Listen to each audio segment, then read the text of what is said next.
Happy Tuesday, everybody, and welcome into another edition of the San Francisco 49ers Report by Chat Sports. I'm Chase Sr., and no matter where you are, how you're tuned in, I appreciate you for making today's show a part of your day. Story number one, we have a new Brandon Aiyuk update. The Niners and Aiyuk were very close to signing a deal, but what happened? We're going to explore that coming up here in just a few moments. And also, story number two, why Niner fans have to start paying attention to Jauan Jennings. Some people understand his value, but way too many people sleep on Jauan Jennings and they don't understand how good he is. And Pro Football Focus put out some numbers really showing everybody how valuable he is and how sneakily talented he is as a wide receiver amidst this very deep receiver core for the San Francisco 49ers.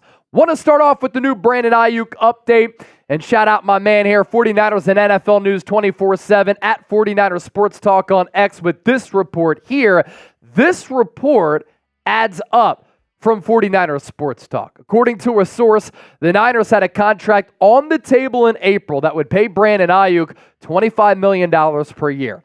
Aiyuk and his rep were seeking $27 million per year. Quote, things were close until the other receivers got the bag, source continued. Now the asking price for Aiyuk, closer to $30 million per year. Why has the price tag gone up? We'll show you here in just a few moments, but why I put stock into this report and why I think it adds up. Because on the Pivot podcast last week, Brandon Aiyuk himself said that a deal nearly got done. He called his agent, Ryan Williams, at one point this offseason, and at multiple points this offseason, they thought they had a deal that was going to get done and ink put to paper, and a deal was going to get struck. Aiyuk said he reached out to his agent and said, get the suit ready. I'm ready to have a press conference. But then a deal did not happen. Aiyuk also said the Niners could have signed him for cheap. But then what happened? The wide receiver market exploded. And at that position, as far as players getting paid, it has been a very active offseason. Why has Aiyuk's price tag gone up? Because as other wide receivers have gotten paid throughout the last several months during this offseason, the price tag for Aiyuk has been on the up. And up, and up. Because when Justin Jefferson gets 35, that inflates and resets the market, right? Aiyuk could have been had for 25 to 27 million. But then Jefferson gets 35, and Aiyuk says, okay, I'm not the player that Justin Jefferson is at $35 million per year and $110 million in guaranteed money, but I'm close. I can make the argument at the negotiating table with Parag, Kyle Shanahan, John Lynch, that I'm worth $30 million per year. But before JJ signed that deal, I thought Aiyuk could have been in the range of a Devontae Smith at 25, which is a little bit more than Nico Collins at 24 and a quarter. It's right up there with Cooper Kupp and Devontae Adams. If Aiyuk got $27 million per year, he then becomes a top 7 paid wide receiver in the National Football League. I think more of a realistic price now is about $28 million average annual value, when at the start of the offseason, it was in the neighborhood of about $25 million per year. And of course, Niners Sports Talk has some different numbers there, but you get the idea that when you wait and other players get paid and the wide receiver market resets, it increases the value of Aiyuk, who was such an efficient player last year, number 2 in yards per catch, had a career season, was a second-team All-Pro at a position with a bunch of really talented players. On top of the average annual value, what you could expect Aiyuk to get, a lot of guaranteed money. He's going to make more per season than Deebo Samuel, and he's going to make more in guaranteed money than Deebo Samuel. So he gets the bragging rights there on his own team, but where exactly is he going to be on this list? He's not quite Justin Jefferson, as I said. He's not A.J. Brown, but is he along the likes of Amon-Ra St. Brown at 77.7, or Jalen Waddle at 76, or Cooper Kupp at 75, Tyreek Hill at 72.2? I'd make the argument Aiyuk is a more complete wide receiver than Tyreek Hill. He's not as fast, not as much of a deep threat or a home run player, but every single down, Aiyuk might be the better all-around wide receiver as compared to the Cheetah. I think he's better at this point and younger than Amari Cooper, DK Metcalf, Deebo Samuel rounding out that list. And for Deebo and Aiyuk, Deebo has been more productive the last 2 years, more healthy, and he's the younger player. So you look at this next wave of wide receivers who get paid, and the Niners, maybe they're thinking they got to act quick. Now, it's not like they had to get a deal done ASAP, but what happens if Jamar Chase gets $34 million or $33 million? Or T. Higgins gets a lot, or Amari Cooper from the deal that we just showed you gets a new contract, and Aiyuk is saying, hold on, I'm better and I'm younger than Amari Cooper. Now he's making $28 million per year. Yeah, I'm going to stick with that $30 million per year number. So my overall thoughts here is that the marketplace has changed this offseason, which in turn has changed the price tag for Brandon Aiyuk. But there's not really any urgency right now because training camp is set to get underway on July 23rd. There is still time to get a deal done, and I think a deal does get done. I think Aiyuk comes down from, let's say, $30 million, and the Niners go up from 26. They meet in the middle at 28. I think that's best case scenario, and Aiyuk is still making a lot of money there as one of the highest paid wide receivers in the game, and maybe you up the guaranteed money a little bit. There is realistic middle ground to be had between both sides when I talk about Aiyuk and his camp and the Niners. And when you evaluate Aiyuk, what comes to mind, obviously, complete wide receiver, footwork, route running, willing blocker. His teammates in that locker room absolutely love him. He has a great connection with Brock Purdy. His numbers have taken off with Purdy at the quarterback spot. He's also a very efficient player. He does more with less targets, and to me, when he puts up that production, it's really, really impressive. And the other day on the show and on a YouTube short and on my social media pages, I posed this question. Is this why the Niners could be hesitant to pay Brandon Aiyuk? And I outlined the numbers from Warren Sharp, and in case you missed this, I think this is really fascinating, and we're going to come up with the solution to all of this. Important context if you're comparing Aiyuk stats to other wide receivers. Since trading for Christian McCaffrey, the Niners throw the ball at the 32nd rate in the NFL. They only pass on 51.8% of their offensive snaps. That is last in the NFL. They've also only called the 28th most offensive snaps because they eat up the clock with running the football. You compare that to Justin Jefferson, and Minnesota is number 2 in pass rate at 65.9 and number 4 in total offensive snaps.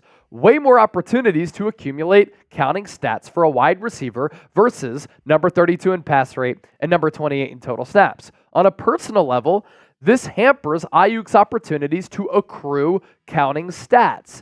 There have been 28 wide receivers with 100-plus catches the last 1.5 years. Out of 28 wide receivers on a per-game basis, Jefferson at 10.5 targets is number 2 and number 4 in receptions. Aiyuk 28th in targets, and 25th in receptions. Fewer opportunities limit Aiyuk's receiving yards, receiving touchdowns, etc. when comparing him to other wide receivers. You know what my solution to that is?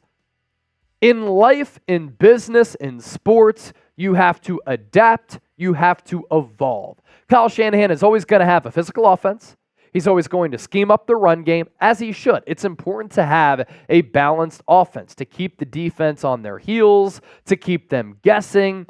It just makes you more versatile, more dangerous, more diverse. But I also think that the Niners should throw the football a little bit more and target Brandon Aiyuk more. So my solution, target Aiyuk more, and then it makes the investment more worth it because you don't want a special player who has a great connection with your young quarterback who you look at as the face of your franchise. It makes the deal worth it at the end of the day. And you want to keep a player like that around, a homegrown player who you've overseen and you've seen him develop into an all-pro. Coming up next here on the show, why Niner fans have to start paying attention to Jauan Jennings. And we're going to take a look at some fascinating numbers here. First, this deal is fascinating thanks to our friends at Fanatics. Here this summer, you can get 2 Niners shirts for the price of 1. Both these shirts available for just $45. All you have to do is plug in that link down below, chatsports.com/49combo. Story number 2 here on the San Francisco 49ers report. You think about what Jauan Jennings has meant to the Niners over the last couple of years. Somehow I think he's still underappreciated. He's still underrated. He's still flown under the radar because Brandon Aiyuk and Deebo Samuel are such special players and they garner so much attention. And because of that, people kind of sleep on Jauan Jennings. Real Niner fans know, though, that Jauan Jennings is a dog. He thrives on money downs. He's always in the right place at the right time on 3rd down, 4th down, making game-changing plays. He's a willing blocker. He's a clutch playmaker. He plays with swag, physicality, confidence, and a nonstop motor. And because of that, he's become a favorite of Niner fans and head coach Kyle Shanahan because of how he plays the game. But for the diehard Niner fan, and for the casual NFL fan out there, all they do is box score hunt, and they look at Jauan Jennings' numbers his first 3 years, and they say, why am I going to get too excited, and why am I going to hype up a player who in his first 3 years has had very limited production? A player who, by year, has had 38, 56, and 33 targets, 24, 35, and 19 receptions. And then the yards, he's never surpassed 500 yards yet in his NFL career. 282, 416, and 265 was rarely targeted last year with the emergence of Brandon Aiyuk and the all-pro play of George Kittle and Christian McCaffrey being the NFL Offensive Player of the Year. Jauan Jennings also has not been a touchdown machine. He had 5 in 2021 and then 1 each the last 2 years. But in February against the Kansas City Chiefs in Las Vegas at Allegiant Stadium, a lot of people started to realize, or at least more people realized, this Jauan Jennings guy, former late-round pick out of Tennessee, who was on the receiving end of that Josh Dobbs Hail Mary against Georgia a few years ago in college, he's pretty damn good. He was the best Niners wide receiver in the Super Bowl as far as production. He was clutch. 5 targets, 4 catches, 42 yards. This touchdown right here. At that moment, I'm thinking, are the Niners going to pull it off? Are they going to complete that quest for 6? He was also a part of that trick play in which he caught the football on the far side of the field, threw it across the field. He was a former quarterback recruit at Tennessee to Christian McCaffrey, who shot out of a cannon on that awesome trick play for the score. But Jennings in that game also displayed his ability and his talent. And these under-the-radar nuggets, as far as chat stats, very interesting from Pro Football Focus. They ranked the top wide receivers by open target rate in 2023. And Jauan Jennings was tied for 8th among all wideouts in the NFL. You would not think that, right? Because he's not a blazer. He doesn't have great vertical speed, but he was open a lot. He had 42 total targets per PFF. 36 of them he was deemed open, and his open target rate was 85.7%. Jennings ranked 5th on the Niners in target rate at 16.8%. 5th on the team in target rate, catching 29 passes for 376 yards. He stepped up in the postseason, though, gaining 8 first downs on 10 catches while leading the team in passer rating when targeted at 133 flat. The 5th-year receiver enters training camp set to battle rookies Ricky Pearsall and Jacob Cowing for slot snaps. Going back to what I said a little bit earlier, he just has this innate ability to be in the right place at the right time, to make the huge play, to move the chains on a money down. What he did in the playoffs on the receiving end of some of those Brock Purdy dimes over the middle was special. Now, of course, as part of this, Jennings could be open because of the playmakers around him in Brandon Aiyuk, Deebo Samuel, George Kittle, and Christian McCaffrey, who's a part of the pass game, and because of the scheming up that Kyle Shanahan does. But what also makes Jennings special, he'll take a hit, he'll go up and get it, he'll make some really difficult contested catches, and that ability is always underrated because you can't measure that, right? You can't measure toughness. You can't measure getting hit and being able to reel the football in. So I think this is all part of the reason why the Niners really value Jennings, why they signed him to that contract extension so that he's under team control for the next 2 years, 2024 and 2025.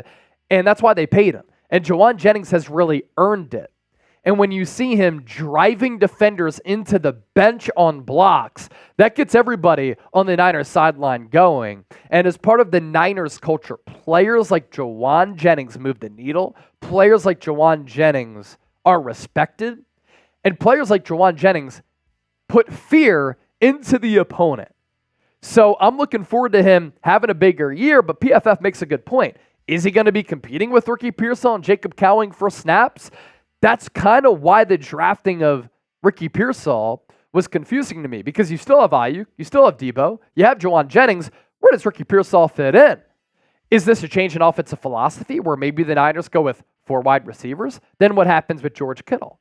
So all of this is very interesting, but all of it leads us into this last thought. The Niners, ladies and gentlemen, are loaded on the offensive side of the football. And that's why I think this year in 2024, if this team can stay healthy, there is no excuse why they shouldn't be able to duplicate and replicate their numbers from last year when they were the second most efficient offense in football. They were averaging nearly 30 points per game. Brock Purdy gets better. Kyle Shanahan matures. These weapons stay healthy. Look out. Schedule going to be tough, but defending the Niners going to be tough as well. Let's round out with this. Jauan Jennings is O for overrated, U for underrated, P for properly rated. What do you think? I'm going to go with U because I do think he's underrated. And I think if he went to another team, he could have gotten a lot of money. And I think that he'd be able to produce and put up more production. Be sure to give me a follow on X at Chase_Senior. I'm approaching 13,000 followers there. I always put out my thoughts on the Niners, news on the Niners, short form videos, and I do the same on my Instagram page. That's why it's blown up since December when I had 3,000 followers, and now we're sitting pretty at 30,000 plus. Also, be sure to hit that subscribe button for daily and year-round coverage of the Niners, the most informative, insightful, entertaining Niners talk show right here on YouTube. You all have changed my life. Thank you so much.